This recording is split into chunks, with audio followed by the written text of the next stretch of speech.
မသေးသောအလွမ်းဆိုတဲ့ဇတ်တော်ကြီးကိုစကြစို့ဘုန်းခုနှစ်ဆင်အမြင့်မှာတင်ထားလို့မိဘအရေးခိုးလုံးပြီးတော့ပျော်ပါခဲ့ရတဲ့တထေသားဆိုတော့လောကီစီးပွားဘက်ကတော့မလိုတော့ပါဘူးပြောရောက်ပါပါကြီးပေါ့ကံဒီတော့ကောင်းပြီတရားနာပြိတ္တကြီးအဲ့ဒီကဲ့သို့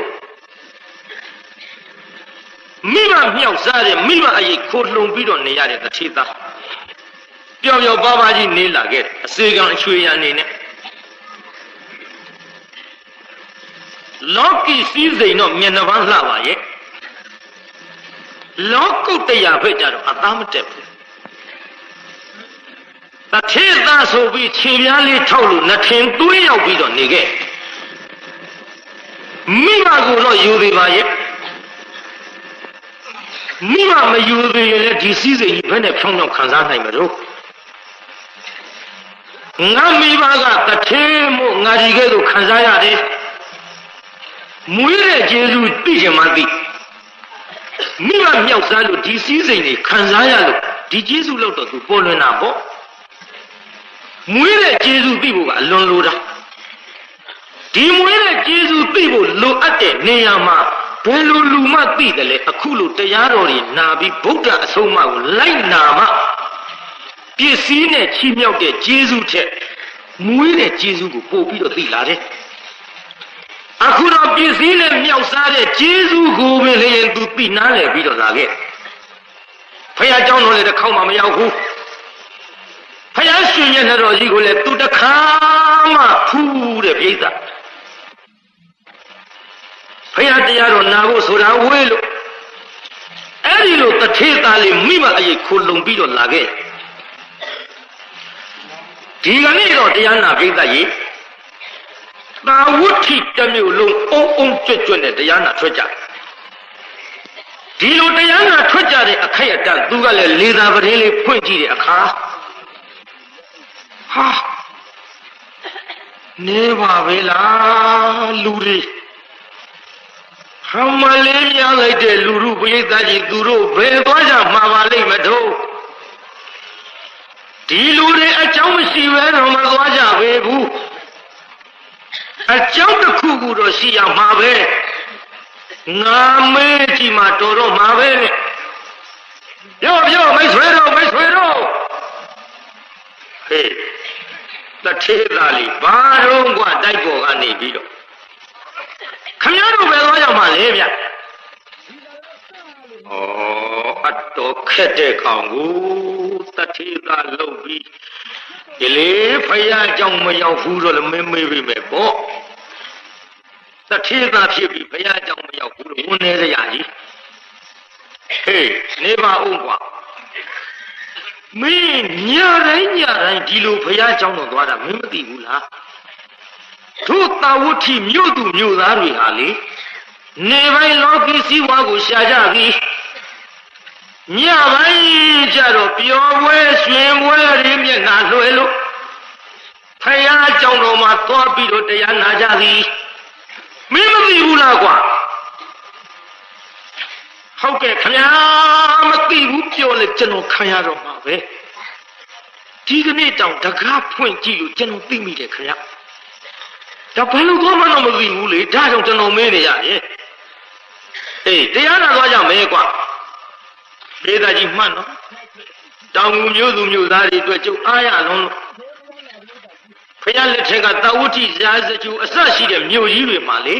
နေ့ပိုင်းလောကီစီးပွားရှာပြီးညပိုင်းလောကုတ္တရာစီးပွားရှာပြီးတရားနာကြတဲ့ဗျအခုဟောဒီတောင်ငူမြို့တော်ကြီးကလည်းပဲညပိုင်းလောကုတ္တရာစီးပွားရှာသူတွေပေါ်လာပါပြီအားရစရာကောင်းလို့ဖယားလက်ထက်ကမြို့သူမြို့သားတွေနဲ့ကျုပ်ကပုံစံထားလိုက်ရဟဲ့တရားနာသွားမလို့ကွာနေပါဦးခင်ဗျာကျွန်တော်မေးစမ်းမရစေတရားနာတယ်ဆိုတာဘယ်လိုအရသာရှိသလဲခင်ဗျာအေးအဲ့ဒါခက်တာပဲကွာဟေးတရားနာတဲ့အရသာကပြောပြလို့မဖြစ်ဘူးကွာမဟုတ်သေးပါဘူးခင်ဗျာတရားနာတဲ့အရသာပြောပြရင်ဖြစ်ရမှာပေါ့ အေးလေတရားနာတဲ့အရာငါပြောပြလို့ဖြစ်တော့ဖြစ်တာပေါ့ကွာမင်းကတရားမနာဘူးတဲ့ကောင်ဆိုတော့တို့ပြောပြလို့ကမင်းယုံမလားဟာအဲ့ဒါလည်းဟုတ်တာပဲဗျတရားကိုယ်တိုင်နာကြည့်ရင်သိလိမ့်မှာကွာနေဆောင်မအောင်များကိုယ်တိုင်နာကြည့်သိရအောင်ခင်ဗျားတို့တွေ့တဲ့အရာသာလေးများရှိရင်ကြုတ်ပြောပြပါလားဗျဘယ်လိုအရာသာရှိလို့ဘယ်လိုလိုက်ပြီးတော့နာကျင်စိတ်ပေါက်အောင်ဆိုတာကြီးခင်ဗျားတို့မပြောနိုင်ဘူးလားပြောတော့ပြောနိုင်တာပေါ့ကွာမနာဘူးတဲ့လူပြောပြလို့အတော်ခက်တယ်လို့ဆိုမှမင်းလိုက်ကြည့်ကွာကိုယ်တိုင်နာကြည့်ဟိုကြသိလိမ့်မှာပေါ့ဟုတ်ကဲ့ကျွန်တော်လိုက်မယ်ခင်ဗျာအရာသာမရှိဘဲတော့ဒီလူတွေဒီလောက်ထီအောင်မသွားကြပါဘူးနဲ့တိုက်ပေါ်ကတအားဆင်းပြေးလာပြီးအမိတ်ရှိရောက်တော့ဒူးကလေးတုပ်လက်အုပ်ကလေးချီမေမေဟဲ့ဘာလူလေးပါတော့ကျွန်တော်ဟဲ့အကြောင်းကိုသွားပြီးတရားနာခြင်းလို့ကိုလူတွေနဲ့တရားနာလိုက်မလို့အမေပြုံးတာရုတော်တာရုဘယ်တော့မှမကြားရတဲ့စကားအမေဝမ်းသာလိုက်ပါပြီကန်းကြီးများနှမများမှတ်ထားသားသမီးကတရားနာသွားမယ်ဆိုတော့မိဘပြုံးဟဲ့မင်းတို့မိဘတွေလည်းဒီတိုင်းပဲကွာတောင်မျိုးကငန်းကြီးများနှမများမင်းတို့တရားပွဲလိုက်တာမင်းတို့အဖေမေတွေဝန်တာနေတယ်ဟဲ့မင်းတို့မိဘတွေစိတ်ချမ်းသာနေတယ်ဟဲ့မင်းတို့ကမိဘစိတ်ချမ်းသာလောက်အောင်တရားပွဲရောက်တဲ့အချိန်ခါမှာကွာတယောက်ကမှစူခြင်းပူခြင်းနောက်ချင်းပြောင်ခြင်းမတွေ့ရတော့ငါဝမ်းမြောက်လို့ညတိုင်းထည့်ပြောနေတယ်ဟဲ့ကြည့်ကွဟိုမှာတရားနာသွားမယ်ဆိုတော့အမေပြုံးတယ်ဒါကြောင့်ငန်းကြီးများနှမများလဲတရားနာတဲ့ဝါဒနာလေးတစများလာပါစေလို့ဘုန်းကြီးတို့တိုက်တွန်းပါတယ်ဆုလည်းတောင်းတယ်တရားနာသွားမယ်ဆိုတော့အမေပြုံးမိမယ်လို့ပတ်စံမရှိတော့ညရုပ်ရှင်ကြည့်ခြင်းလို့ငါးချက်လောက်ပေးပါဆိုမင်းတို့မိဘမဲ့ရှာမှာပဲကွမဲ့ယုံမကဘူးတချို့ကြတော့ပေလေးကိုအိမ်ဆောင်မရှိတာမသိဘယ်ရုပ်ရှင်ကြည့်ဒီလိုဖြစ်အောင်မှာကွဒါကြောင့်ငါကြီးများနှမများမင်းတို့မိဘတွေပြုံးနေကြပေလိမ့်မယ်ကြည့်ဟဲ့အမေကပြုံးတာရုတော်တာရုခေါ်ရုံမကဘူးဟဲ့လူလေးတရားပွဲလိုက်သွားရင်လေအမေမှားလိုက်မယ်နော်ဖယားရှိတရားနာတဲ့ပြိဿဆိုတာသိမ်မွေ့တယ်သားရဲ့နှုတ်ညံ့တယ်သားရဲ့ရင်ကြီးတယ်သားရဲ့အိန္ဒိယသိက္ခာရှိတယ်သားရဲ့ဒီလိုသိမ်မွေ့နှုတ်ညံ့အိန္ဒိယသိက္ခာရှိတဲ့တရားနာပြိဿကြီးတဲ့ငါသားပါသွားရင်လေငါသားကတခါမှဖယားကြုံလိုက်ပြီးတရားမနာဘူးတော့တထေသာဆိုပြီးသားရဲ့နှထင်သွေးကြောင့်မြောင်းနဲ့ခြေပြားလေးထောက်ပြီးတော့လူမြင်မကောင်းအောင်များမနေခဲ့နဲ့နော်လူတွေမျက်စိနောက်အောင်များမလုပ်ခဲ့နဲ့နော်ပြီးတော့သူများတွေကတရားနာနေတဲ့ငါသားကသူများကြားမဖြစ်အောင်တရားအာယုံပြည့်အောင်စကားတွေများမပြောခဲ့နဲ့နော်ငါသားကစကားပြောနေမယ်ဆိုရင်ငါသားစကားပြောတဲ့အတန်ကိုကြားရင်တရားနာပြိတ္တကြီးအာယုံပြည့်တယ်ငါသားကအနေထိုင်မကောင်းဘူးဆိုလို့ရှိရင်လေလူလေးရဲ့အဲ့ဒါလေဟိုဘသူသားတို့အမလေးတထေးကြီးတထေးကတော်ကြီးရဲ့သားဆိုရင်သားသမီးမကုန်းတော့မိဘကောင်းအမေတို့ပေါ်လာမသားရဲ့ဒါကြောင့်သားရဲ့သူများမျက်စိနောက်အောင်လည်းမနေခဲ့ပါနဲ့သူများနာကြားရင်ကအောင်လည်းပဲငါသားစကားတွေခွာလောင်မပြောခဲ့ပါနဲ့လိမ့်မတရားနာခဲ့ပါသားရဲ့လို့မှာတော့ဟုတ်ကဲ့မမေကျွန်တော်နားထောင်ပါမယ်ခင်ဗျအမေရှိခိုးပြီးတော့တရားပွဲလိုက်သွားရောတရားပွဲရောက်တော့သူများတွေကဒူးတုတ်ထိုင်သူကတယောက်တည်းပရိသတ်အစွန်ကခါထောက်မတရကြည့်နောက်သူရှိကပရိသတ်သူအကဲခတ်လက်အုပ်ချီဒူးတုတ်အကုန်လုံးညင်လို့ပါခါနေပါဘူးငါတယောက်တည်းမတ်တကြီးစုံပြူးနေဒီပေါင်းလေးလူကြည့်မကောင်းကျိုးသေးတဲ့ဂါရဝတွေပါလေနားလေသေးတာမဟုတ်ဘူးဘုရားကြောင့်တရားမနာဘူးတော့လူကြည့်မကောင်းပါဘူးမဖြစ်ဘူးငါလည်းထိုင်မှာနောက်ပဲဆုံးကထိုင်နောက်ဘုရားကိုယ်တော်မြတ်ကြီးတရားပလင်မော်တရင်သုံးပြီးတရားဟောမလို့ရှိနေစဉ်အခါမှာရွှေမျက်နှာတော်ကြီးမျက်တောင်မခတ်ပဲလှန်ကြည့်လိုက်တော့ဟာ တိတ်လှပါလားဘုရားလှတာကစချင်းမို့ဟေးလှလိုက်တဲ့မျက်နှာကြီးပါလားတရားမနာဘူးလို့သတ်ပြောတာဘူးလှတာပဲပြောတာတရားနာဘူးလူနဲ့မနာဘူးလူဒါကွာပဲဟဲ့တချို့ယဟန္တာမြင်တယ်ဟာယဟန္တာကြီးတပ်ပေတာဟာမဟုတ်ဘူးမမြင်ဘူးတဲ့လူကြတော့ဟာယဟန္တာကြီးချောတာအတုံးတော့မသိဘူးဒါတွေ့ကြုံနေတာယန္တာသုံးပါးနဲ့ဝေးကွာတဲ့လူဟာဒီတိုင်းယန္တာသုံးပါးနဲ့ဝေးကွာရင်မှားတတ်တယ်ပြိဿကျောင်းအမသမီးပင်ဖြစ်တော်လဲပဲကျောင်းကိုအယောက်နဲလို့ဘုန်းကြီးတွေနဲ့စကားမပြောတတ်ရင်မှားတတ်တာပဲညုံလာကျောင်းအမသမီးလေဘုန်းကြီးကျောင်းသွားဆုံးဖို့ပြီးဦးစင်းနေရှောက်ပြခဲ့တယ်ကိုင်ကိုတော်လည်းနေရရောတပည့်တော်မှလည်းကြွရတယ်ကောင်းသေးလားဘုန်းကြီးတွေကနေရတယ်သူကကြွရမှာဘယ်ထိအောင်မြတ်မာကလာကြွမှာမသိပါဒီတော့ဦးစင်းတွေကကျောင်းအမကြီးတိုင်တာပေါ့ဒကမာကြီးကျောင်းအမသမီးဖြစ်ပြီးတော့ဒ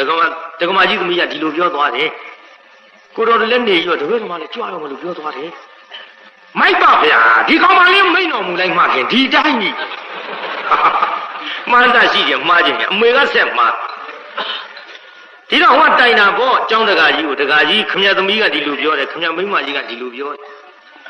အဲ့တော့ကျောင်းတကာကြီးကဘာပြောလဲဒါတော့မိုက်တဲ့သားမိဖျားတယ်နောက်ဒီကျောင်းဝင်းနဲ့ခြေတော်ရတောင်မချပါဘူးသူ့ရပို့ဆိုးသွားဒါကြောင့်မှားစားရှိရင်မှားတတ်တယ်နော်သတိထားကြကိုင်ကြည့်တရားနာပြေးသားကြီးအခုဖျားလှတဲ့မြတ်တပ်ပေတွေဘာတွေပြောတတ်ဘူး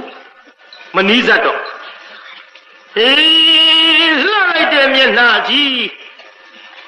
နောက်ရွှေအလုတ်ကထုတ်ပြီးတော့ဟောတဲ့တရားကကြားလိုက်ပြန်တော့လေရုပ်လှရုံနဲ့မကအတန်ကလည်းတဲ့ကောင်းပါလားတန်တော်ဒီလူတွေဒီကြောင့်တော်ကြီးလာပြီးတော့တရားနာနေကြတာဒီအကောင်းနဲ့အတန်လေးကြားခြင်းလို့ဒီလှတဲ့မျက်နှာကြီးမြင်ရင်လို့လာနေကြတာနဲ့တူရဲ့ဘာမှမသိသေးခင်သူတွေးကြရတယ်တောင်သွင်းမြောက်သွင်းကုန်တွေးငါလည်းကြည့်လို့အားမရလှအရန်လှနေတာကိုဘုရားတောင်အရန်လှဘုရားကဘုရုသွားရမ်းတဲ့အတိုင်းမှန်နော်သူပြောတဲ့အတိုင်းမှာပဲလေလှတဲ့နေရာမှာရူပဝိလာဒကရူပအစေရသာယုဒ္ဓဝန္ဒေတာရဂုဏောပေတံတေနမတုလာယူပဝါညတို့ရှေ့ခိုးကြဘလူနဲ့မှတုလို့ရှင်လို့မရအောင်လှပတပ်ပေတော်မူတဲ့မြတ်စွာဘုရားဗျာမှတ်ထားကြကြည့်ခုတရားနာပိဋကလှတဲ့မျက်နှာကြီးကြည်ယုံနေအားမရလို့အတန်တော်ကြားလိုက်ပြန်တော့လေအိုးတာရပါပြီနာပြောဝယ်ရှိပါပြီငါဒီနာကအားမရဘူးတဲ့သွေးနာကနေအနန္တရောက်အောင်သွားမဟဲ့လို့ပိဋကကြီးလှည့်ပတ်ပြီးတော့သူသွားလိုက်လှည့်ပတ်သွားလိုက်တဲ့အချိန်ခါမှာဖယားကိုယ်တော်များနဲ့မျက်စောင်းတိုးလေးအနန္တကပ်ပြီးတော့ကြည့်မျက်တောင်ခတ်ဖို့ဒီထဲဖယားရွှေမျက်နှာတော်ကြီးကြည့်လိုက်တော့လေစက်ခုံတရေချဖယားကိုယ်တော်များကလည်းဘဲကမှမကြည့်ဖယားရှိတရားနာနေတဲ့ပိဋကကြီးကြည့်လိုက်ပြန်တော့လေဖယားကိုယ်တော်များရွှေမျက်နှာတော်ကြီးမျက်တောင်မခတ်ဖဲနဲ့အာရအောင်ဖူးငြိမ်လို့အသက်ရှူတော့မကြတချို့ကလည်းဖယားရွှေမျက်နှာတော်ကြီးဖူးလိုက်မျက်ခွန်လေးတွေဖုံးထားလိုက်အိန္ဒြေရှိနဲ့အသက်ရှူတာမကြားရတော့အောင်ငြိမ်ပြီးတော့နေတာကိုတွေ့ရပါခင်ဟာတရားနာတဲ့အရာကဆိုတာဒါကိုသိစားပြိုးလာကြည်စမ်းသူတို့ငြိမ်တယ်လို့ငါလည်းငြိမ်နေပြီသူတို့အေးတယ်လို့ငါလည်းအေးနေပြီငါအစ္ဆဒတဏမအိမ်လုံးကတော့တစ်ထေသားဆိုပြီးတော့မမေဒီကလေးစားရတဲ့အစာအာဟာရကျွန်တော်မကြိုက်ဘူးနဲ့ဖြင့်ကတစ်မျိုးပြောင်းချစ်ပါဒီအဝတ်စားကလည်းဖောင်းနှောင်းသွားပြီးနောက်ထပ်အသစ်ဝယ်ပေးပါနဲ့အိမ်မတော်ကလောဘကြီးဘယ်လိုဝေးပါလားအခုတရားနာနေတဲ့ချိန်ခါမှာငါအစ္ဆဒတဏဒီလောဘကြီးမရှိတော့ဘူးတထေသာဆိုတော့လည်းဒီကကြစ်ပါအောင်ဆိုအစေကနေသမားမကြရင်ဒေါသကြီးနဲ့မှန်လုတ်ပြီးတော့နေတဲ့ အဲ့ဒီဒေါသတွေအဲ့ဒီမာနတွေလည်းယခုမရှိတော့ပါလားအေးလိုက်ထားငါဣဇဒတနာအင်မတန်အေးမြလာပါပြီတရားနာတဲ့အရာကကိုယ်တိုင်ပြီးသွားတာကိုယ်တိုင်ပြီးသွားတာအော်တရားနာတဲ့အရာကဆိုတာဒါပဲဟဲ့လို့ဒီအရာကလေးပြီးလာတော့အေးဒီလောဘဒီဒေါသဒီမောဟတွေခဏလေးချုပ်နေတာတောင်တလောက်အေးလေရင်ဟဲ့ဟောဒီလောဘဒေါသမောဟတွေအစပြောက်ချုပ်ငိမ့်နဲ့ပြောစံကြားမှုတဲ့နိဗ္ဗာန်ဆိုတာဘယ်လောက်အေးလိုက်လိမ့်မလို့နော်ငါဒီကနေ့တညတာအေးရုံနဲ့မကျင်납ဘူးသာလနာဘောင်ဝင်ထောင်ရဟန်းများပြုလိုက်ရရင်တော့သာလနာဘောင်ဝင်ထောင်ရဟန်းများပြုလိုက်ရရင်တော့ဘယ်လောက်များအေးလိုက်မလို့နော်သင်္ကန်းဝရှင်စိတ်ပေါက်သွားပြီမြို့တရားတပွဲနာတာပြေတော့ဘယ်နှပွဲနဲ့သင်္ကန်းဝရှင်စိတ်ပေါက်သွားတာကဲဘုရားတရားဝဲကြီးလည်းပြီးသွားရောပရိသတ်ကြီးပရိသတ်တွေပြန်တယ်သူမပြောင်းဘုရားအပကတ်လို့မှန်လားပါဗျာတပည့်တော်သင်္ကန်းဝဲပေးတော်မူပါဗျာဟဲ့နေအောင်ွယ်တကားလေးမိမိဘသင်္ကန်းဝတ်ဖို့ခွင့်တောင်းခဲ့ဗလားမှန်လားပါဗျာဘုရားတပည့်တော်တရားနာဖို့သာခွင့်တောင်းခဲ့တယ်သင်္ကန်းဝတ်ဖို့ခွင့်မတောင်းခဲ့ဘူးဗျာအေးဒါဖြင့်မိမိဘခွင့်မပေးရင်ငါသင်္ကန်းဝတ်မပေးဘူးကွမှတ်ထားနော်ဘုရားကိုယ်တိုင်လည်းဝတ်မပေးဘူးကျွတ်တို့လည်းဝတ်မပေးရဘူးဗျဘာလို့ဘုရားကိုယ်တော်မြတ်ကသင်္ကန်းဝတ်မပေးတာတော့ဘုရားကိုယ်တော်မြတ်ကရန်ထောက်ခံရဘူးလေဘိကခွင့်မပေးတဲ့သာသမီကိုသင်္ကန်းဝတ်ပေးလို့ဘုရားရန်ထောက်ခံရတယ်ဘယ်လိုလဲရန်ထောက်တာတော့ခမဲတော်ဖြစ်တဲ့သုဒ္ဓောရဏကြီးကဒီကကြီးဘုရားကိုယ်တော်မြတ်ဘယ်သူကရန်ထောက်တာတော့ရန်ထောင်ရောဘောဗျာသာသိတ္တထဖွာတော့စัจ जा မင်းကြီးဖြစ်မယ်လို့ပုံနာများဟောသည့်အတွက်တော့ထွတ်မှာကိုတော့ तू မကြည့်ပြခဲ့ဘူးလေစัจ जा မင်းကြီးရဲ့ခမဲတော်ဆိုပြီးလေးကျွန်းလုံးကိုစัจ जा ယရဏစီးပြီး तू ကကြွားရှင်သေးတာကိုဒါကြောင့်ဘိုးကြီးတစ်ထောင်ဖွင့်မှပွင့်တဲ့တကားကြီးပိတ်လို့ဆော့ဆော့ခဲ့မောင်မမိတ်သားတွေနဲ့ပြောတော့အဆက်ခိုင်းခဲ့ဘယ်လိုပဲပြောတော့ဆက်တော်လဲအပြူတော်တွေဟာတရားနာပြီးသားစောစောပိုင်းကကနိုင်ခုနိုင်ပြောနိုင်ပနိုင်ရတယ်မကောင်လဲကြောလာရောငိုက်ချို့တဆဆငိုက်ချို့စိန်ကလေးနဲ့ငိုက်တချို့နှဖူးချင်းတိုက်အောင်ငိုက်အပြူတော်တွေပြောတာမှာကျွတ်တို့တရားပွဲနဲ့ငိုက်တဲ့လူရှိပါဘူးတုံးလုံးလှဲနေတာတော့ညောင်းလုံးနဲ့တူဟေးဟုတ်ရတချို့သခိုးမျက်လုံးကြီးဖွင့်အိတ်ဟုတ်တယ်ဖွင့်အိတ်တာသခိုးမျက်လုံးရင်တော့ကျုံတော့2ယောက်လားပါကျုပ်သူတို့နားမသွားရဘူးဒီကောင်တွေငါဘာစိမ့်ချလို့ကြည့်ကြည့်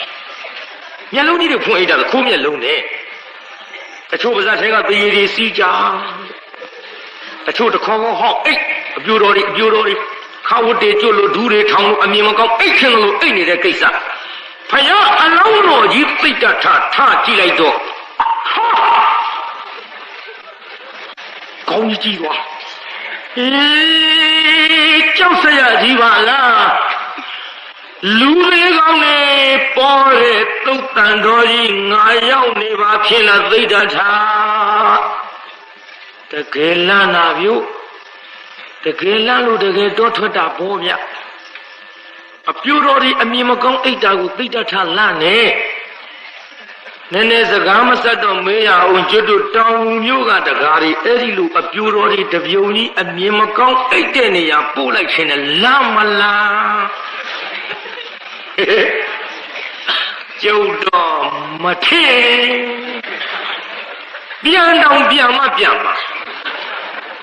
ကြည့်ဦးမသိတ္တထလန့်ပြီတကယ်လန့်လို့တကယ်ထွက်တာနော်ဖေကြီးမေကြီးတို့ခင်ဗျားတို့အသက်ကြီးပြီဗျမလန့်သေးဘူးလားဗျလန့်သေးပါဘူးမလန့်သေးလို့မပြေးသေးတာပေါ့လန့်တဲ့ပုဂ္ဂိုလ်တွေပြေးကုန်ပြီလွတ်ကုန်ပြီကျွတ်ကုန်ပြီဗျတန်ရောစင်ကြီးတွေတပိမိတလိမ့်လေးနဲ့မနေကြနဲ့တော့ပြေးချိန်တိုင်းပြေးကြ ခင်ဗျားတို့လင်းနေမညာကိုအောင်တောင်ပြောမြောက်ပြောတာမဟုတ်ပါဘူးဖြတ်နိုင်ရင်ပြောတာတန်ရောစဉ်ဖြတ်ဖို့ပြောတာကြည့်ဟိုမှာတရားနာပိဋကသိတ္တထတွတ်ထွက်ပြီးတော့ဘုရားဖြစ်တော်မူတယ်လေစัจ जा ယရဏဆိုင်လိမ့်မယ်လို့မျှော်လင့်ချက်သုဒ္ဓောရဏမှာကင်းခဲ့ရပြီပေါ့အလဲလို့တော့ညီတော်နာနာရှိသေးဟဲ့လို့အားခဲထားတဲ့ကြားထဲမှာမင်္ဂလာပွဲဖျားကြွအလားတပိတ်တော်ထမ်းခေါ်ပြီးညီတော်ကြောင့်ရောက်တော့သင်္ကန်းဝတ်ပေးလိုက်ပါရောလားဗျ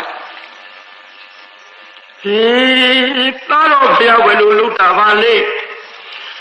သားတော်အတွက်စัจ जा မင်းကြီးဘုရားမျှော်လင့်ချက်ကင်းခဲ့ရဆိုလေညီတော်နန္ဒရှိသေးရဲ့ဟဲ့လို့အားခဲထားလိုက်တာဗျာအခုတော့မင်္ဂလာပွဲသပိတ်ထမ်းခေါ်ပြီးတော့ကျောင်းတော်ရောက်ကဒုံတုံသင်္ကန်းဝတ်ပေးလိုက်တဲ့အလေးရှိပါစေတော့ညီတော်နောင်တော်ထုံးဖို့မရှိပေမဲ့လို့ညီတော်လေးရာဖူးလာတော့ထီးမွေနန်းညောင်ဆက်ခံစရာကြံသေးလားဟဲ့လို့တကယ်ပဲအကုအထာပြုတော်လေဟောကြည်တရားနာပိဋကကပ်ပြီးတော့တိုင်းပြေဖျားကြွအလားလီမြေလေးရဟုလာကသင်္ကန်းစာဆွဲပြီးခမဲတော်ဖျားရွှေအိုးကြီးလေးလို့အမွေပေးပါဖျားလို့ဒီလိုအမွေတောင်းတော့ကျောင်းတော်ခေါ်ကျောင်းတော်ကြတော့လေကရုံတုံသင်္ကန်းဝတ်ပြီးတော့ဓမ္မအမွေအနှစ်ကြီးပေးလိုက်ပြန်ပါတဲ့ပြေသာအဲ့ဒီချိန်ခါမှာသုတ်တော်ရဏလေအသက်ကျွတ်ခတ်တယ်လို့ဝင်းနဲ့မီးဟုံတောက်တကဲ့သို့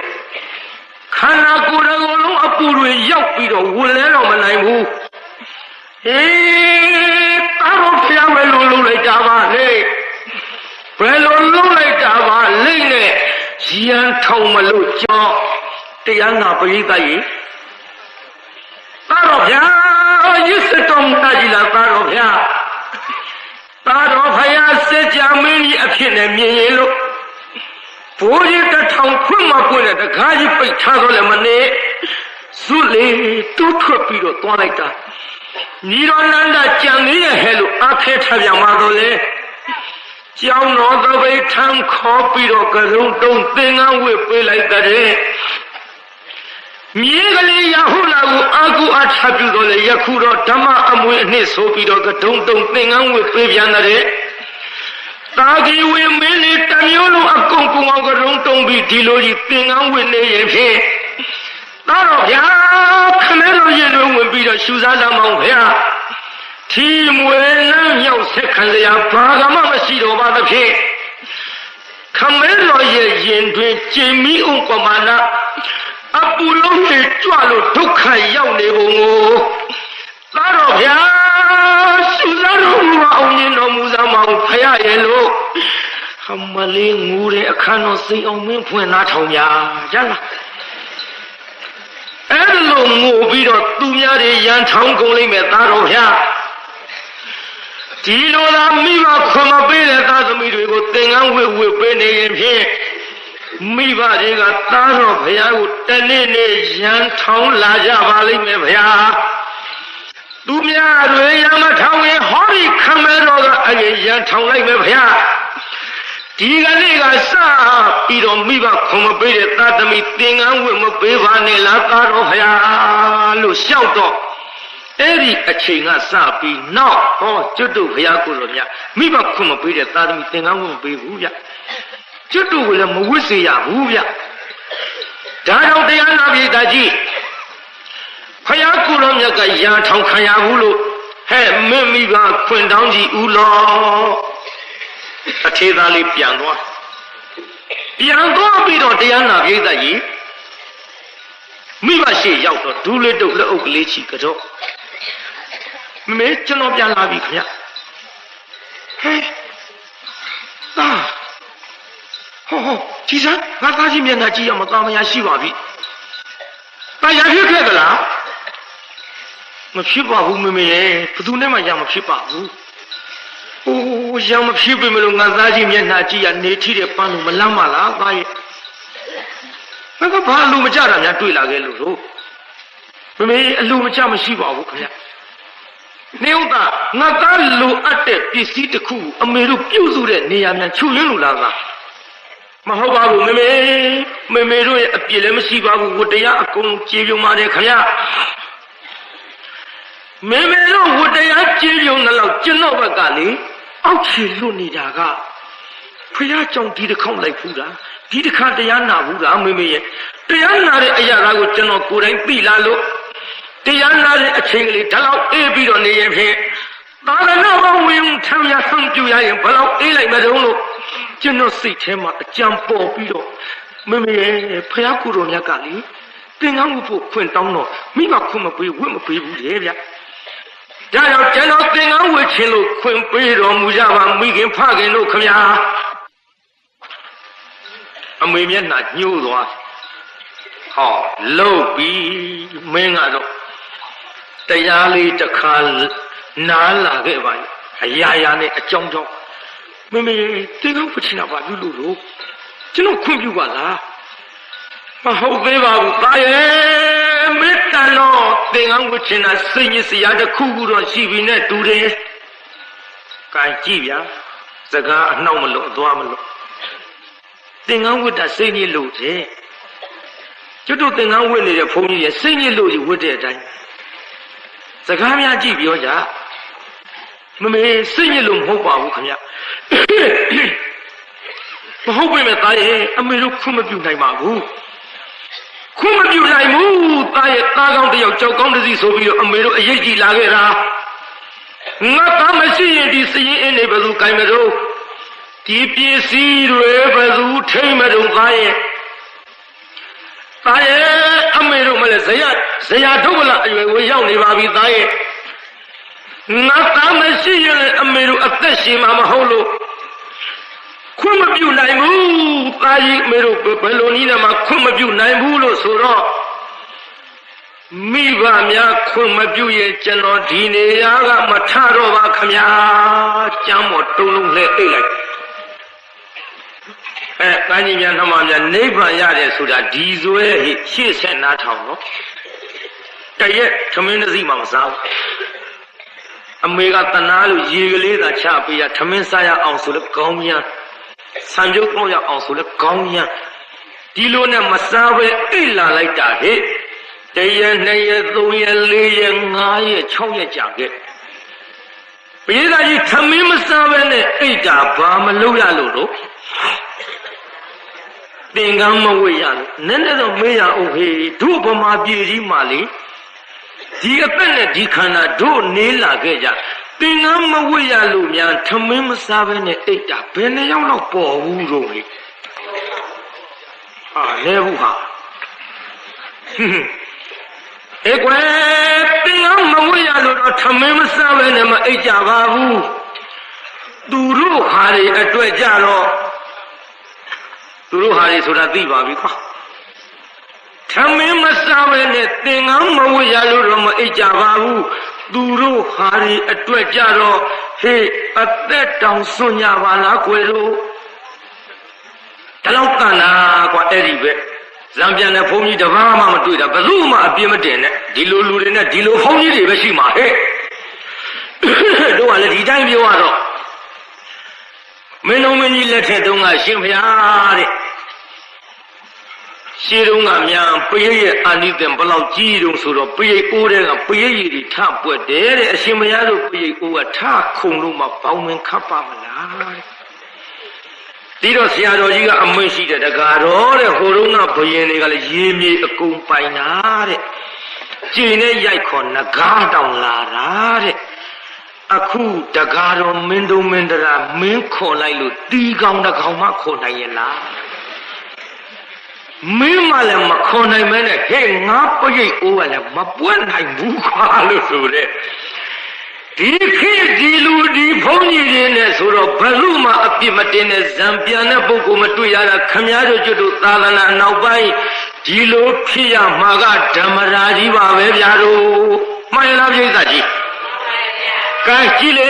ခုတရားနာပြိဿဇွဲနိဗ္ဗာန်ရမယ်ဇွဲဟိဟိုတော့ကလူတွေကလည်းဒီဇွဲရှိတယ်ဟိုတော့ကဘုန်းကြီးတွေကလည်းဒီလိုဇန်းနေနဲ့ပြန်နိုင်ကြတယ်အခုကြည့်တစ်ထေသားလေးဇွဲကောင်းလိုက်တာမစားပဲအိတ်6ရက်ကြတော့အမေလောက်တဲ့လူအနာနာထိုင် သားမျက်နှာလေးကြည့်လိုက်တော့အော်ကြည်စမ်းမငါသားကြီးမျက်တွင်းလေးတွေလည်းခြိုက်လာပြီလေဘေးလေးကလည်းပြေးသွားလိုက်တာသူ့အသက်ရည်ပဲရှိတော့ထမင်းအသက်9ရက်ဒီကနေ့6ရက်ပါလားမနေ့ဖြင့်ကငါသားလေးအသက်ကလေးငွေငွေသေချာတော့မယ်သားရဲ့လူလေးရဲ့ငါသားကြီးအိမ်မြပြောနေသလားရေကလေးတောက်ရအောင်လေးနဲ့လက်ဖက်ရည်ပကနဲ့ဇွန်းကလေးနဲ့ရေလေးပါးစပ်ထဲထည့်ပြီးကိုင်းပေးတဲ့ရေတောင်လက်မခံသားလို့သူကပါးစပ်ပိတ်ထားပါးစပ်ပိတ်ထားတော့ဟောဒုက္ခပါပဲရေတောင်လက်မခံတော့ဘူးသမီးအသက်9ရက်ကလည်းနှစ်ဖင်ကတည့်ရကြံတော့တဲ့သားရဲ့ရေအသက်တမနဲ့တဲ့ရေကိုလက်မခံရင်ငါသားကြီးဘဝဆုံးတော့မှာပါပဲသားရဲ့အမေတို့မသနာပဲနဲ့ငါသားကြီးဘဝအဆုံးခံတော့မလားလေရှိုက်ကြီးငယ်ကြီးရင်ထုငူလိုက်တော့သားလို့သူမျက်လုံးလေးဖွင့်ကြည့်ဟာသားဒီလမ်းမသွားနဲ့ဆိုသွားပြီဘာဖြစ်မိဘကသူတို့ကြောက်တယ်ငါသမီးဒီလုံးမလုံးနဲ့ဆိုလုံးတယ်လို့လုံးတယ်ဒီလိုခေတ်ကိုကွမိဘကမာမပြောရဘူးဘယ်ပြောရမလို့ဒီနေ့မာမပြောလက်ဖြင့်ကထွက်သွားတယ်လေရှိလက်လက်ဝက်လက်စားယူပြီးတော့အိစာရေးထားခဲ့တဲ့ကျုပ်လိုက်မရှာချမ်းနဲ့ဘယ်သင်းချိုင်းကုန်းသွားသေချင်းဆိုးနဲ့သိမဲ့အတိုင်းငါတော့ဒီလိုပြောချင်တာမိဘကလေးကစားเสียမှတ်ဒါကြောင့်ငါကြီးပြန်နှမများရှေ့တုန်းကမိဘမျက်ရည်ကြမှာကြောက်လို့ကြည့်ဟဲ့ရေကိုလက်ခံပြီးဗဇက်ကလေးဖွင့်ပေးလိုက်တယ်ကွဗဇက်ကလေးဖွင့်ပေးလိုက်ပြန်တော့လေအော်တာကြီးအမေငူတာတော့လေငါသားတနာသားပဲဇွဲတန်တာတင်အောင်ဝချင်တဲ့ဇွဲတန်လာကြီးရဲ့အမေမျက်ရည်ကြတော့လေငါသားကြီးတနာသားပဲငါသားကအမေကိုတနာမှာတော့ငါသားဇွဲတန်နဲ့သင်္ကန်းဝတ်ချင်တဲ့ဘဝမိအဖေကိုပြောပြီးတော့အမေခွင့်ပြုမယ်အမေသွားပြောမကွဲဆိုပြီးတထေးကြီးစီထွက်သွားထေးကြီးတထေးကြီးဟေးဘာလို့မရေးကြီးတော့ပြဒီမှာတော့သားလေတော့သားထမင်းမစားတာ6ရက်ရှိပြီတော့ဟေး6ရက်မကလို့10ရက်ရှိတော့ဘာဖြစ်ရဘယ်ဖွားပြလိုက်တာဘောကွာဘယ်နဲ့ပြကောင်းရကောင်းကြောင်းနဲ့ရွှေကွက်ထဲအသာငွေကွက်ထဲအသာလက်ဆေးနိုင်စားရတဲ့သားကအခုကြည့်စမ်းဦးနှခမ်းတို့ကြီးလက်ဆွဲပြီးမြေလုံးဝနဲ့ရထဲတောင်းစားကြတာကိုကွာတော့ဆိုးတဲ့တထေးကြီးတောင်းစားတယ်ဆိုတော့ကျွတ်တို့ဆုံးခံတာပြောအမကြိုက်ဒီဆုံးခံတာတောင်းတာတော့ဒီတောင်းတာကိုတောင်းတာတောင်းတယ်ပြောဘယ်ကောင်းဘုရားတော်ဆုံးခံဖို့ပေးတာယဉ်ကျေးအောင်တော့သုံးမှာပေါ့တော်ဝိုက်တော့ပြောတတ်ကြပါစီကွာဒါလည်းငါပြောခဲ့လှပါပြီမယုံရင်ငါညီမြမင်းတို့သွယ်ပုံဝိုက်ပုံလေးနဲ့မသွယ်ပုံမဝိုက်ပုံလေးငါပြောမယ်ဒီထဲတချို့ကပြောတတ်တယ်ငါသွယ်ဝိုက်ပြောတာဖို့ကွာတယ်ဒါရိုက်ချတယ်ဘယ်လာတဲ့စကားမှလည်းမသိသွယ်တယ်သွယ်ရတယ်ကွဈေးထဲသွားမိမကြီးတယောက်မျက်တောင်မခောက်ဖဲကြည့်တောင်ဈေးထဲမင်းတို့နဲ့ပြင်ကရှောက်ကြည့်မျက်တောင်မခောက်ဖဲကြည့်ဘောင်ရမင်းဘာလို့ချင်းလို့ပေါ့ခင်ဗျာဟောမိမကြီးကသူ့လို့ကြောင့်မိမကြီးကမော့ကြည့်တော့မောင်ရမင်းဘာလို့ချင်းလို့ကျွန်တော်လိုချင်တော့မဟုတ်ပါဘူးခင်ဗျာမင်းမလိုချင်မင်းငါကြည့်လားအော်ဒီလိုမှတော့ကြည့်ရတာလေဟိုကျွန်တော်မမေနဲ့တူလုံးလို့ဟုတ်ပါပဲဗျာမျက်လုံးမျက်ဖာနာတာငါစားကျွန်တော်မမေနဲ့တပုံစံနဲ့ချွတ်ဆွထားတယ်လို့ကြီးမမေနဲ့တူလုံးလို့အဲ့တော့ဘာပြောတော့မိမကြီးမောင်ရဲတဲ့မင်းနဲ့ဒါတော့လူမရှားနာမဲ့သူမရှားတဲ့ထိုင်လေးတဲ့လက်ဖက်စားပါအောင်လားတွေ့ဝိုက်ပြီးအမေနဲ့တူတယ်ပြောတယ်လက်ဖက်ကျွေးကိုင်းကွာအဲ့ဒီလိုမတွေ့ဝိုက်ဖဲနဲ့ပြောစမ်းမှလားဒါတိုင်းအမေနဲ့တူတယ်မပြောဘဲနဲ့တော်တော်ကြီးရတာကျွန်တော်အဖေမယားကြီးနဲ့တူတာပဲရင်းကိုပါကျုံးမယ်ဆိုထားရိုက်မှာပေါ့ကွာကြည့်ဗျာအခုသုခန္ဓာတောင်းစားတယ်မတွေ့မဝိုက်ကြီးဦးနှခမ်းတို့ဆိုတဲ့ကျွတ်တုတ်ကင်တဲ့သပိတ်ပြောတာ သူကနှခမ်းတူတယ်ပြောတယ်ကျွတ်တော့သပိတ်နှခမ်းပါတယ်ကိုမထင်ဟောက်သားအတွင်းကိုဝင်နေကြည့်တရားနာကိစ္စဘယ်နဲ့ပြကောင်းရကောင်းအောင်ထားကောင်းရကောင်းကောင်းထားအခုတော့ကြည့်စမ်းစီးရတဲ့နေခြင်းနဲ့သာတင်မျိုးပေါ်သိဆူးပေါ်အိတ်ရှင်နဲ့ကောင်း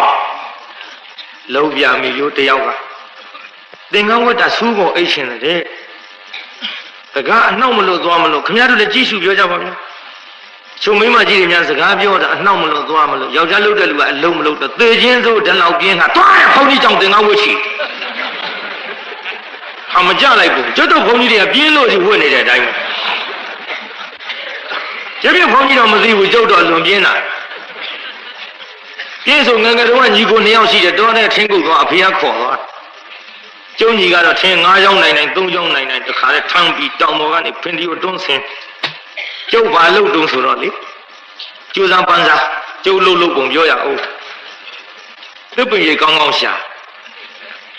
ပါလာတဲ့ပစိုးလေးနဲ့ခါခက်ခင်ကြောက်တုံးကောင်းအောင်အိတ်ချလိုက်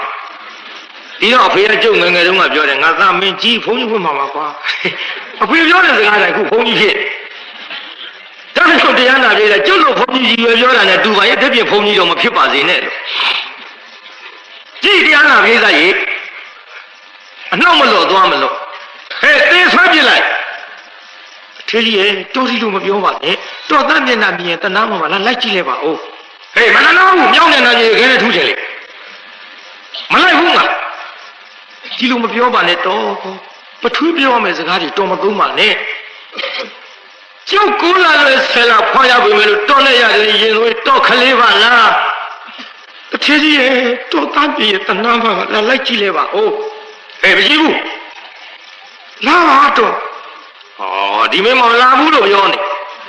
မဟုတ်ပါဘူးတော့လာပါတော့ဟာမလိုက်ဘူးလို့ပြောနေတော်နေဆိုတော့ယောက်ျားဘယ်လိုညင်းညင်းမိန်းမဆွဲခေါ်တော့လဲပါသွားတာပဲဗျတကားတို့ကျုပ်ပြောတာလေးနားဆွဲအောင်မှန်တော့ယောက်ျားဘယ်လိုညင်းညင်းမိန်းမဆွဲခေါ်တော့လဲပါသွားတာပဲဒီပြင်ဟာမကြည့်နဲ့ဗျဖဲသမားတယ်ကြည့်ဖဲသမားများဖင်မြဲပြီဆိုရင်အမေသွားခေါ်တော့ဘာပြောတော့သွားခင်ဗျားကြီးနေအောင်မဟုတ်လာမရှုံနဲ့အမေကြတော့လာမရှုံနဲ့ငေါ့ထုတ်တာမိမကလိုက်သွားပေချင်းဆိုဒူလာကလေးမဲ့ဆိုဆံမင်းဆွဲခေါ်သွားအေးပါကွာငါလာလို့စိတ်ကူးနေတာပါဒါကြောင့်ယောက်ျားဘယ်လိုညင်းရင်မိမဆွဲခေါ်တော့လေကဲပါသွားတာပဲဗျကြည့်တရားနာပြေးစိုက်ရေအခုဒီရွတ်နဲ့ဆွဲခေါ်တော့ပါသွားဟဲ့တင်းရင်ဆွဲပြစ်လိုက်ဆိုတဲ့တထေးကြီး50လှမ်းလောက်သားအနာအရောက်သားလှမ်းကြည့်လိုက်ဟာဟေးတတိကတော့ကြီးဘာတော့ကွာအသက်ရှိသေးရဲ့လားခုနကတော့အသက်ရှူနေတာပဲတော့ဟေးငါတားမကရုံပေါင်းနေပါဘောအမေခုနကပြေးဆွဲပြလိုက်ဆိုတဲ့လူကြီးသာသမီမျက်နှာမမြင်ခင်ဒီတိုင်းပဲအမလေးမကရှုံပေါင်းနေပါဖြစ်လားလို့တအားပြေးပြီးသားဘေးကထိုင်ကြည့်လိုက်တော့ဟာမရှိဘူးနဲ့တူရဲ့နဖူးလက်ကလေးနဲ့အုပ်စားအင်းကြီးလေးလှမ်းကြည့်လိုက်တော့လေနံရိုးတွေကအမြောင်းမြောင်းအယိုးနဲ့အရေကအိုးမရှိနိုင်တော့ပါဘူးနှာခေါင်းနဲ့လက်ညှိုးလေးနဲ့ပြောင်းပြန်ကန့်ကြည့်လိုက်တော့ဟာအသက်တော်ရှူသေးဟာရင်မပေါ်လက်ကလေးတင်ကြည့်အေးဘဝင်ခုန်လာလည်းရှိတာဟေးအထီးကတော့ကြီးဒီတိုင်းထိုင်ရင်ဒုသားလေးဘဝဆုံးတော့ဟာဘယ်နဲ့ရောဟုတ်တယ်တော့ဒီတိုင်းထိုင်ရင်လေနှစ်ဖင်ကအသက်ကလေးငွေ့ငွေ့ပြီးတော့မာတော့ဒီနေ့6ရက်ရှိပြီအစာမစားတာခွင့်ပြုလိုက်လို့သင်္ကန်းဝတ်သွားရင်ဖြင့်တထဲကြီးအိဆုံးနဲ့ကြွအလားကျွတ်တော့ဝါဝါလေးမြင်ရအောင်ပါပဲခွင့်ပြုကြစို့လားအေးခွင့်ပြုကြပါစို့ကွာတာစွဲကောင်းတဲ့သားကြီးမင်းသင်္ကန်းဝတ်ချင်တဲ့ဘဝအဖေတို့အမေတို့ခွင့်ပြုပါပြီဗျာသားကြီးထလို့ဆိုတော့ ခွင့်ပြုပါပြီဆိုတဲ့အတန်နဲ့ကြားလိုက်ရောထုတ်ဆိုငုတ်တုတ်ဖြစ်များနာဗျာပိဿာကြီးချောင်းရဲ့အစာမစားတဲ့လူမမားတွေလူမထူပဲထနိုင်မှာမလားပိဿာဟောဟိုမှာထနိုင်သွားပြီဗျာချုပ်ဆိုငုတ်တုတ်ဖြစ်တယ်ထနိုင်ရောပေါ်ပိဿာသင်္ကန်းဝှချင်းနေတာစိတ်ကိုလှုပ်ချင်တဲ့အလုပ်ကိုလုပ်ရလို့စိတ်ဆောင်သွားတဲ့စိတ်တင်လာနိယတိလောကောစိတ်ဗျလောကကြီးစိတ်ဆောင်နေဖေကြီးတို့ကျုံမှာခဲ့ပဲနော်ခမရတို့အသက်ကြီးပေမဲ့လေစိတ်ဗျဘယ်လောက်ပြောသိစိတ်ဖေကြီးတို့ရဲ့ဒါခမရတို့ကိုခမရတို့စဉ်းစားလေအသက်ကတော့ကြီးပြီလေဒါပေမဲ့စိတ်ဗျတော်ပြောသိပါလေဗျစိတ်ဆောင်နေတာစိတ်ဆောင်ပုံကြည့်လေစီးပွားရေးကြီးပွားရေးငါမပါရင်မပြီးဘူးဆိုတာလိုက်တော့မြအဲ့ဒီစိတ်တွေပြောနေတာတန်ရောစင်နေကြည့်တရားနာပြည်သားကြီးစိတ်ဆောင်တော့ဖြုတ်ကနေငုတ်တုတ်ဖြစ်ဖေကျွန်တော်ခွင့်ပြုတယ်နော်ခွင့်ပြုပါတယ်ဗျာမေရောကျွန်တော်ခွင့်ပြုတယ်နော်ခွင့်ပြုပါတယ်တော့တာကြီးအမေခွင့်ပြုပါတယ်လို့လေမိဘနှစ်ပါးရဲ့စကားသံကြားလိုက်ရောမိဘနှစ်ပါးရှိခိုးအဲထိုင်ရကထပြေးတော့တာပဲဟဲ့တာကြီး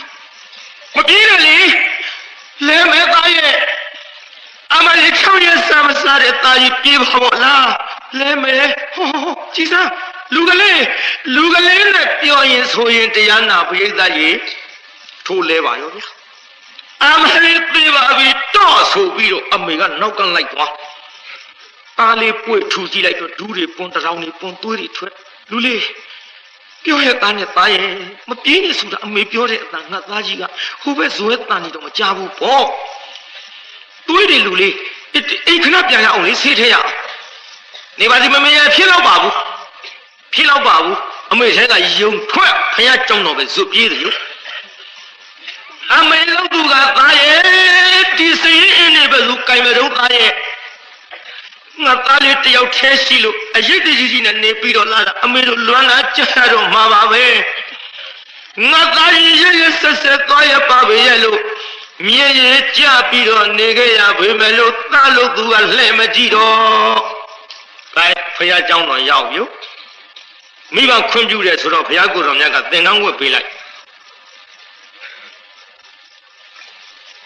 သင်္ကန်းဝတ်ပေးတော့တရားနာပြိဿမိဘနှစ်ပါးကလည်းတို့သားလေးနဲ့ဖြင့်ကမနဲ့ဆုံးကန်းကြွလာမှာပဲလို့နေရာလေးများခင်းလို့ဆုံးနေပြင်းလို့သားလေးလာရင်ဆုံးကမယ်သားလေးလာရင်ရှိခိုးမယ်ဒီနေရာကရင်30မယ်နဲ့အစအရာစီစဉ်ထားတော့လေနောက်နေ့မနေ့တန်းလို့သူကအိမ်ပေါ်မလာဘူးတဲ့မြို့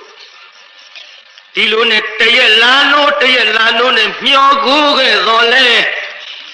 တနေ့ကမှပေါ်မလာပဲနေလာလိုက်တာတရားနာပိဿဟော9နှစ်9ဝါတိုင်ခဲ့ပါတဲ့မြို့9နှစ်တိမပြန်တော့မိဘများကလည်းအချင်းလုံးလို့သူ့ကုံနဲ့ဆွန်းဟင်းနေတာတုံပစ်ခဲ့ရသူတရားမှပေါ်မလာဘူးပေတို့တာကြီးရှိတော်ဘူးနဲ့တူပါရဲ့ကိုတော်လေးကလည်းတရားနာပိဿ9နှစ်တိုင်ဖယားเจ้าမှာယဟန်တရားအထုတ်တော့ဘာမှမဖြစ်ဘူးကမ္မထမ်းရိတ်နမိတ်တောင်မပေါ်တော့ဖြစ်ပါဘူးလေတော်တယ်သွားပြီးတော့အထုံးမှာပါပဲလို့တော်ရကြောင်းဆောက်တီကိုထွက်သွားမိမနှစ်ပါးကလည်းဒီကရှိသမျှပစ္စည်းတွေလုံမပါလို့ကုန်ပြီအစေကအချွေအရန်တွေကခိုးကြဖွက်ကြယူကြငင်ကြဆွေတွေမျိုးတွေကချေးကြငှားကြပြန်မဆက်ကြနဲ့ပစ္စည်းတွေကုန်လို့နောက်ဆုံးတရားနာပိဿရေနောက်ဆုံးမှာတခါလေးတိုက်ကြီးကိုပေါင်စားရဒီလိုတိုက်ကြီးပေါင်စားလို့ပြန်မရွေးနိုင်တဲ့နောက်ဆုံးအပေါင်ခံတဲ့ငွေရှင်ကလာပြီလေအဖေတော်ကြီးပါတို့